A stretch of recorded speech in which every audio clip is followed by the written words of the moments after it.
அனைவருக்கும் வணக்கம். நண்பர்களே, பொள்ளாச்சி பாலியல் வழக்கு என்ற தலைப்பிலே ஒரு கவிதை படிக்கிறேன், கேளுங்கள். சம்பவத்தை மறந்தது மக்கள் மனம், காலம் கடத்துவது நீதியின் குணம். 8 ஆண்டுகள் கிடப்பிலே கிடந்தது, பொதுமக்கள் மனமோ வெறுப்பிலே மிதந்தது.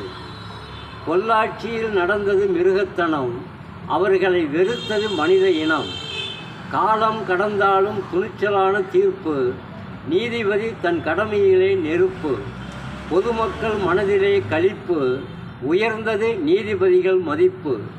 அரசன் அன்று கொள்வான், தெய்வம் நின்று கொள்ளும், நீதி என்றுமே வெல்லும், உலகுக்கு தன் புகழை சொல்லும். குற்றவாளிகளை காப்பாற்றி வந்தவர் யாரு? எவருமே சொல்ல மாட்டார் அவர்களின் பேரு. இன்று தலை நிமிர்ந்த நீதியினை பாரு, இதன் புகழை ஏடுகளில் கூறு. குற்றவாளிகள் திருந்த வேண்டும் இனி, அவர்களை விடமாட்டார் சனி. பாரதத்தில் புகழடைந்தது நீதி, அதோடு பார்க்க வேண்டாம் மோதி. நீதிபதியை பாராட்டுது நாடு, புகழ வேண்டும் நம்முடைய ஏடு. அநீதிக்கு போட்டுவிட்டார் கோடு, இன்று மகிழ்ச்சியிலே பல்லாயிர வீடு. இராவணன் களவெடுத்தான் சீதையை, கண்ணபிரான் நமக்களித்தார் கீதையை. முன்னோர்கள் பாதுகாத்தனர் நீதியை, இன்னார்கள் குறைத்து விட்டனர் பாதியை. நன்றி, வணக்கம். படைப்பு வெங்கடேசன் மேச்சேரி.